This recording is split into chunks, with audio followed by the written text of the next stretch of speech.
In order they want to name the city, they make a lottery between 60 families, and they take the idea from the spiritual leader of the State of Israel.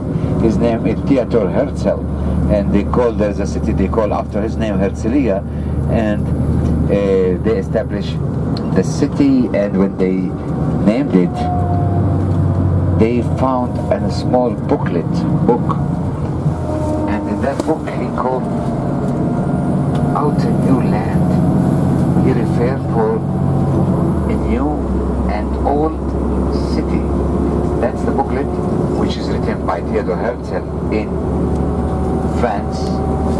And once he see people shouting, "Death for the Jews, death for the Jews," that was in 1854 or 1874, and then within 15 years it was the first Jewish consulate. And Theodor Herzl, he dreamed, and he see within 5 years or 50 years we will establish a Jewish city. So that was the dream of the Theodor Herzl, and he write about all of this in a booklet. The booklet was written in 1898, so after exactly 50 years established the State of Israel. So, and they take the name Auto New Land, and they say Auto, that's in Germany, like old and the new city. Old, they say, okay, old, it's referring to the hills, all of the hills, that's referring to the old or ancient things. New land is something like spring. Spring can show something like a new. So here they take the idea to name the city Tel Aviv. Tel, which is like a hill, Aviv, which means in Hebrew spring, okay? And they combined between the name of the booklet, which is written by the spiritual leader of the State of Israel, Theodor Herzl, and between the new name they founded for the city of Tel Aviv. So Tel Aviv started to build, actually, or establish in 1909, before the establishment of the State of Israel. So they expanded from Jaffa, so they exit from Jaffa, and they established a new city in outside of Jaffa, and they start to make wider city. They built houses in a way they call it a Bauhaus.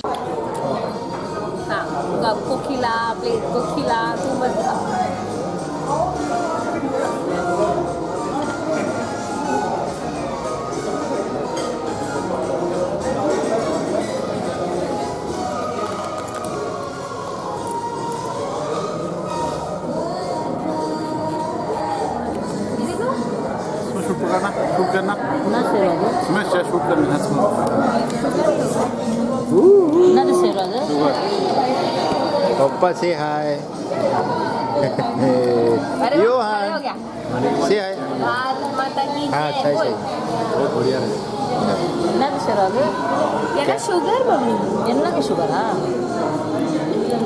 Say something about the place. Hi, it's very nice. See here, I've just seen a tray of sugar. And he liked it. Okay. Like it yellow. I guess I will steal some of it. Oh, as usual. Yes.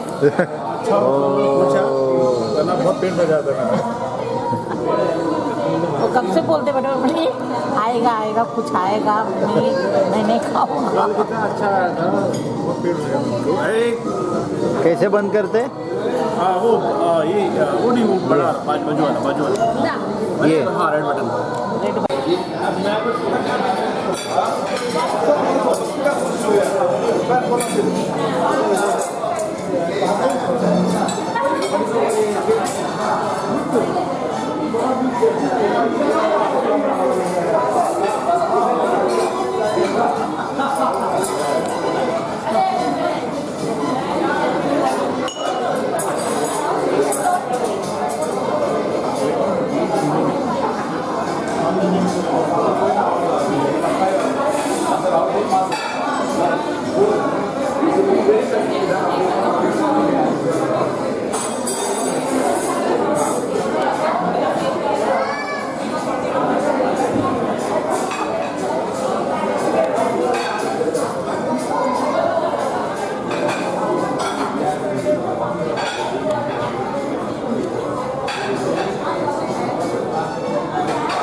time. People coming in the evening for sitting, relaxing, and having the meal slowly, and eating, drinking coffee opposite the sea and opposite the water.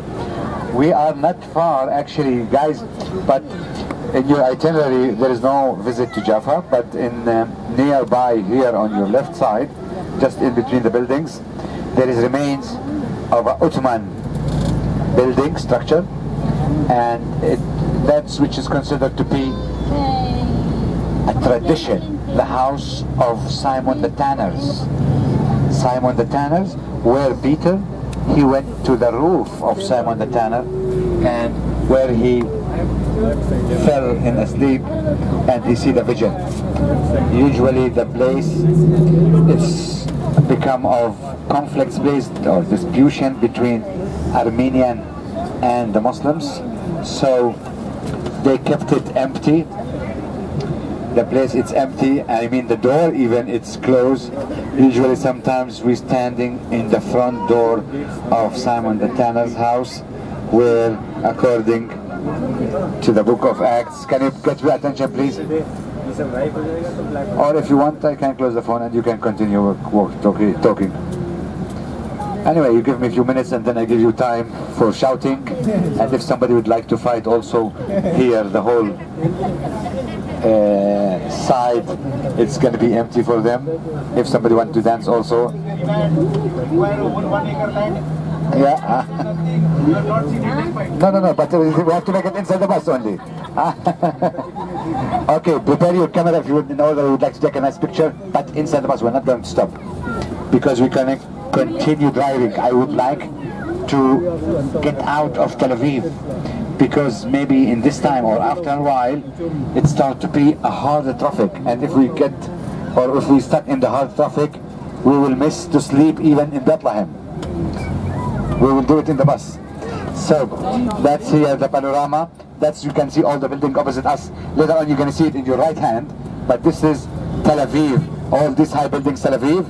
There is here a nice restaurant called Aladdin, and there is a mosque down here. It's called Al-Bahar Mosque, or the Mosque of the Sea, because people during the Ottoman period, before they go to fishermen or for fishing, they've been praying for them God that they can return back safe, and after they make fishing, they come and they pray for thanks God. We can see some cannon here on your left side, so that also was used during the Ottoman period against the British during the World War I, and they were shooting from this side to Tel Aviv side, and which is also was some kind of Arab neighborhoods.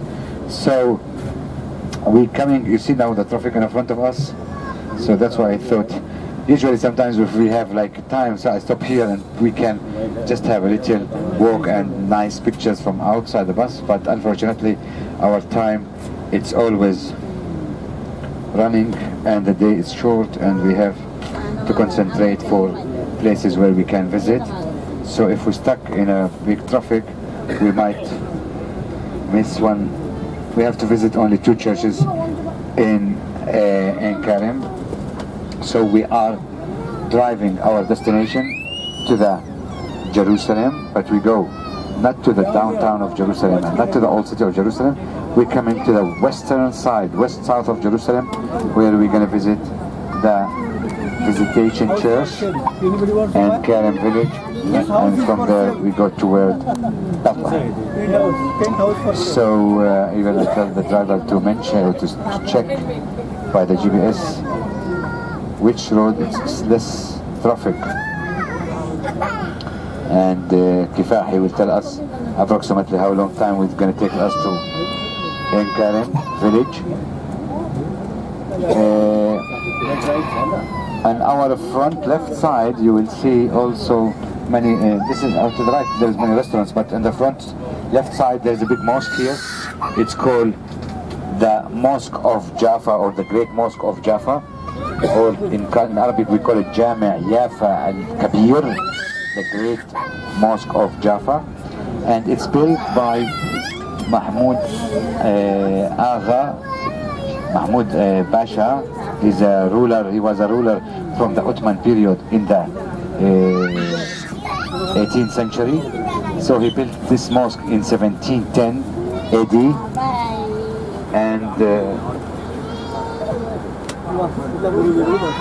and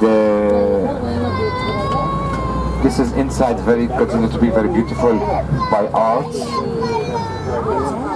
So if you look on the left side, you will see part of the wall of the mosque with that tape of water. During the Mamluk period, they established something they call it sabil, which is supplying people for water for free on the left side. And it's built with the nice marble stone with the limestone and kurkar. I mentioned the name of the stone, kurkar. If you see all of this building, it's called kurkar stones. While we're going to cross near the downtown or the city center of Jaffa, where we can see also people wandering around here during the night time, sometimes more than in the daytime. Why? That's it. So look to that clock, to that tower, clock tower on the left side.